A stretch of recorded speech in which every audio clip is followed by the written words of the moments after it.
ధోలవీర ఈ పేరు వినగానే మనకు ఏం గుర్తొస్తుంది? వేల ఏళ్ల క్రితం, అది ఒక ఎడారిలో అద్భుతంగా వెలిగిన ఒక నగరం. అసలు అదెలా సాధ్యమైంది? రండి, ఈరోజు మనం వాళ్ల నమ్మశక్యం కాని నీటి సాంకేతికత వెనుక దాగున్న ఆ రహస్యాన్ని ఛేదిద్దాం. అసలు ప్రశ్న ఇక్కడే మొదలవుతుంది. నీళ్లు దొరకటమే కష్టమైన ఒక ఎడారిలాంటి ప్రాంతంలో అంత పెద్ద మహానగరం ఎలా నిలబడగలిగింది? ఇది యాదృచ్ఛికంగా జరిగింది కాదు. వాళ్ల ఇంజనీరింగ్ ప్రతిభకు ఇదొక నిలువుట్టద్దం. సరే, ముందుగా మనం ధోలవీర ఎక్కడుందో చూద్దాం. ఇప్పుడు మనం చూస్తున్న గుజరాత్లోని కచ్ ఎడారి ప్రాంతం. అక్కడ వర్షపాతం చాలా అంటే చాలా తక్కువ. అయినా సరే, ఒకప్పుడు ఈ ప్రదేశం జనంతో కళకళలాడుతూ ఉండేది. ఎలా? చూడండి, ఒకవైపు చూస్తేనేమో అత్యంత అభివృద్ధి చెందిన నాగరికత, మరోవైపు చూస్తే భయంకరమైన కరువు పరిస్థితులు. ఈ రెండూ ఒకేచోట ఎలా సాధ్యపడ్డాయి? దాని సమాధానం వాళ్ల నీటి నిర్వహణలోనే దాగి ఉంది. పురావస్తు శాస్త్రవేత్తలు తవ్వకాలు మొదలుపెట్టినప్పుడు వాళ్లు కేవలం పాత వస్తువులనో కుండల్నో వెతుకుతున్నారు అనుకున్నారు.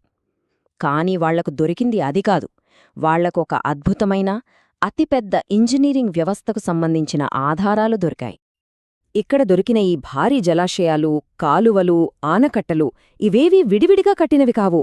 ఇవన్నీ కలిసి ఒకదానికొకటి సంబంధమున్న ఒక పెద్ద వ్యవస్థ అన్నమాట. నగరం మొత్తానికి నీటిని అందించే ఒకే ఒక్క భారీ నెట్వర్క్. ఈ ఆధారాల ముక్కలన్నింటినీ ఒక్కొక్కటిగా కలిపి చూసినప్పుడు మన కళ్ల ముందు ఒక అద్భుతమైన చిత్రం ఆవిష్కృతమైంది. అదేంటంటే, వాళ్ల కాలం కంటే ఎన్నో వేల సంవత్సరాలు ముందున్న ఒక నీటి నిర్వహణా వ్యవస్థ. దీన్ని సింపుల్గా చెప్పాలంటే వర్షపు నీటి సేకరణ. కాని వాళ్లు చేసింది సింపుల్ కాదు. ఊహించుకోండి, మొత్తం నగరాన్నే ఒక పెద్ద స్పాంజ్లా డిజైన్ చేశారు. ఆకాశం నుంచి పడిన ప్రతి వర్షపు చుక్కని ఒడిసిపట్టుకొని జాగ్రత్తగా దాచుకునే ఒక అద్భుతమైన నిర్మాణం. మరి వాళ్ల పద్ధతి ఎలా పనిచేసేది? చాలా సింపుల్. మూడే మూడు సూత్రాలు. 1. పడిన ప్రతి వర్షపు చుక్కను సేకరించడం. 2. దాన్ని తెలివైన కాలువల ద్వారా మళ్లించడం. 3. ఆ నీటిని పెద్ద పెద్ద జలాశయాల్లో నిల్వ చేయడం. ఆలోచన చాలా సరళంగా అనిపించొచ్చు, కాని దాన్ని అంత పెద్ద నగరానికి అమలు చేయడం, అదే అసలైన అద్భుతం. నిపుణులు దీన్ని చూసి ఏమన్నారంటే, ఇది దాని కాలం కంటే వేల సంవత్సరాల ముందున్న నీటి నిర్వహణ వ్యవస్థ అని. ఇది వింటుంటే మనకేమనిపిస్తుంది? మనం చరిత్రను తప్పుగా అర్థం చేసుకున్నామేమో అనిపిస్తుంది కదా.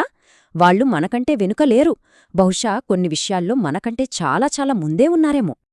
మరి ఇంత గొప్ప టెక్నాలజీ ఏమైపోయింది? ఎలా మాయమైపోయింది? ఈ ప్రశ్న మనల్ని ఆలోచింపజేస్తోంది. మనం చరిత్ర పుటల్లో ఎంత జ్ఞానాన్ని కోల్పోయాం, ఎంత టెక్నాలజీని మర్చిపోయాం. ధోలవీరాల్లో కనిపించిన ఈ అద్భుతమైన జ్ఞానం కేవలం వాళ్లతోనే అంతమైపోయిందా? ఒకవేళ అలా జరిగే ఉంటే ఎందుకు? వాళ్ల తర్వాత వచ్చిన తరాలకు ఈ టెక్నిక్స్ ఎందుకందలేదు? ఇదిప్పటికే చరిత్రలో అంతుచిక్కని ఒక పెద్ద రహస్యం. వాళ్ల పద్ధతికి మన పద్ధతికి ఉన్న తేడా ఏంతో చూద్దాం. వాళ్లు ప్రకృతితో కలిసి పనిచేశారు. మనం చాలాసార్లు ప్రకృతికి వ్యతిరేకంగా పనిచేస్తాం. వాళ్లు పడిన ప్రతి నీటి చుక్కని కాపాడారు. మనం మాత్రం ఎక్కడో దూరంగా ఉన్న నదులమీద, ప్రాజెక్టుల మీద ఆధారపడతాం. వాళ్లది సుస్థిరమైన మార్గం. మరి మనది? ధోలవీర కథ మనకు ఒక్క విషయం చాలా స్పష్టంగా గుర్తుచేస్తుంది. మానవ మేధస్సుకు, సృజనాత్మకతకు హద్దులు లేవని. వేల సంవత్సరాల క్రితం వాళ్లు సాధించిన ఆ విజయం నుంచి మనం ఈరోజు కూడా ఎంతో నేర్చుకోవచ్చు. చివరగా ఒక్క ప్రశ్న. మన భవిష్యత్తు సమస్యలకు పరిష్కారాలు మన గతంలోనే దాగి ఉన్నాయా? బహుశా మనం ముందుకు వెళ్లాలంటే ఒక్కసారి వెనక్కి తిరిగి చూసుకోవాలేమో.